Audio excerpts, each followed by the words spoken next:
Selamat datang di Poker Podcast Kertajati PPRO BIDBAD. Setelah di episode kemarin saya coba bahas tentang apa itu Aerocity, sekarang saya akan coba bahas klaster-klaster yang terdapat di Aerocity Kertajati. Salah satunya ada klaster bisnis Park 1. Saya juga tidak sendirian, saya ada ditemani dengan salah satu staf pemasaran dari bisnis Park 1-nya sendiri dengan Pak Bam. Ya, dengan Bam di sini. Nah, hari ini saya akan coba bahas dengan Pak Bam itu bisnis Park 1. Apa aja sih bisnis Park 1 ini dan berapa luas di bisnis Park 1 ini sendiri sih, Pak Bam? Oke, selamat sore Indonesia, selamat sore Cirebon. Oke, perkenalkan sekali lagi, nama saya BAMS alias Bams. Dan sore hari ini saya mencoba untuk memberikan sedikit informasi. Nah, itu juga nggak masalah sih, penting sedikit masalah.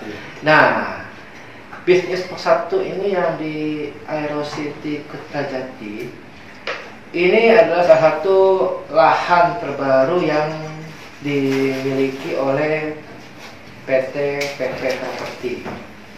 Nah, dan ini bekerjasama dengan BIJB Aerocity Developer. Dan sedikit informasi, PP Property pun juga yang membangun Bandara Kertajati Majalengka. Jadi kami dari PP Property ini diberikan kepercayaan pertama kali untuk mengelola lahan di Aerocity yang kita namakan bisnis Park 1. Luasnya 414,3 hektar. Wow, luas juga ya Pak Bam? Luas Baim. Itu berarti di dalamnya bakalan ada apa aja sih Pak Bam? Kalau untuk produk atau proyek-proyek yang di bisnis satu ini kita akan padukan yang namanya residensial, bisnis, ya, lalu hospital, hotel, dan cafe pun juga ada. Nah, tapi untuk proyek pertama kita yang sudah berjalan keseluruhan penjualan ini adalah Grand Anila Apartment. Oh, jadi yang dibangun dulu di bisnis Park 1 ini Grand Anila Apartment yang tadi Pak Bam? Dan yang kedua itu adalah Office Park. Saya boleh tanya sedikit nggak Pak Bam? Kenapa yang dikembangin duluan di bisnis Park 1 ini lebih ke apartemennya dulu gitu? Kenapa nggak kembangin yang lain-lainnya dulu? Tujuannya gimana sih Pak? Jadi gini Bapak Im, kenapa kita lebih awal mengembangkan apartemen yang kita namakan Grand Anila? Ya, karena di daerah Kertajati dan yang sekitar bandara ini memang masih membutuhkan yang namanya hunian, hotel, ya, untuk transit, ya kan? Ya, jadi itulah alasannya mengapa Grand Anila dibangun lebih awal, gitu Bapak Ibu. Karena apartemen ini nanti konsepnya adalah untuk para penumpang atau nanti para umroh, haji, dan mungkin pramugari, pilot-pilot, ya kan? Dan orang-orang yang maskapai, orang-orang yang hubungan bandara butuh hunian, nggak perlu jauh-jauh Pak Im. Iya, benar sih Pak. Itu jadi itulah proyek nama kita adalah apartemen, dan masih banyak proyek-proyek yang lainnya yang nanti akan berdiri di bisnis Park 1. Oh, berarti bakalan bukan sekedar Grand Anila doang yang bakalan berdiri di bisnis Park 1 ya Pak? Betul Bapak Im.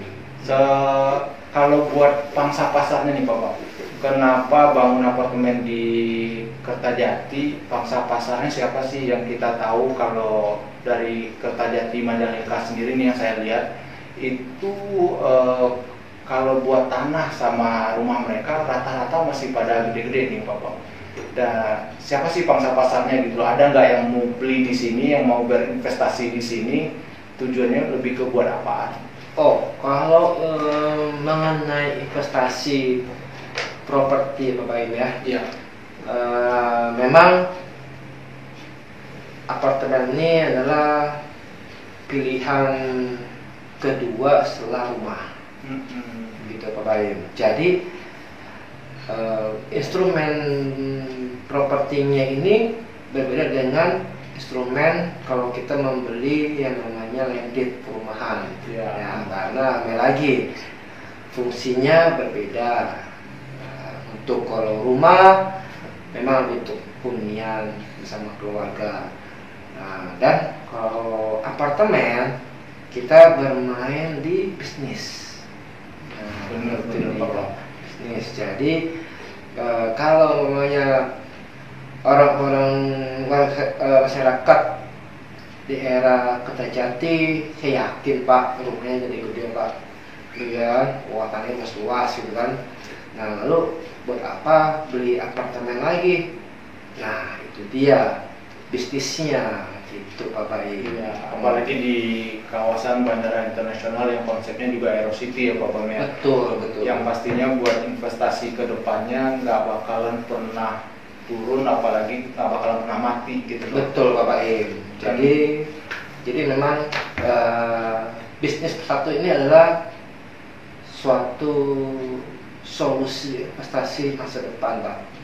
Karena di sini tidak hanya apartemen, seperti Bang bilang, ya, kita ada beberapa konsep yang lain, office Pak, warehouse, office building. Kita juga ada beberapa kafling yang kita jual kepada investor, ya. Dan ini akan menjadi yang namanya Central Business District pertama di Kertajati yang terintegrasi langsung ke bandara internasional. Keren banget, berarti kalau udah jadi kedepannya juga Kertajati yang mungkin dulunya orang nggak tahu Kertajati seperti apa, Majalengka seperti apa, dengan hadirnya Aerocity ini bisa ngangkat Majalengka khususnya juga berarti, dan Jawa Barat umumnya berarti Pak Bang. Iya, itu dia.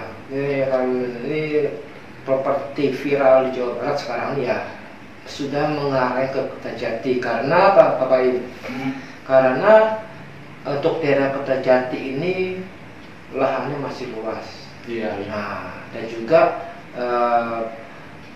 propertinya baru mulai berkembang dari developer BUMN, developer swasta, developer lokal tuh baru mulai berkembang karena apa? Magnetnya adalah bandara internasional.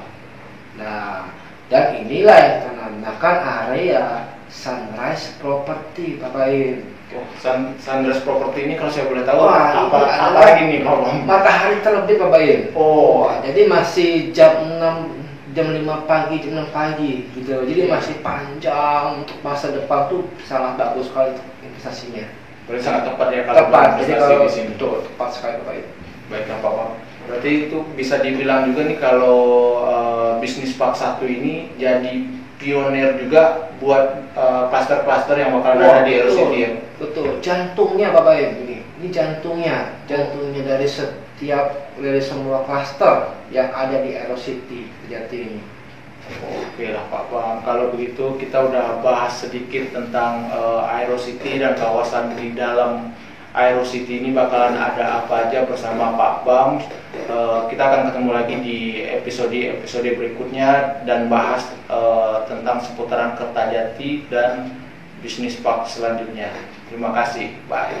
Bye.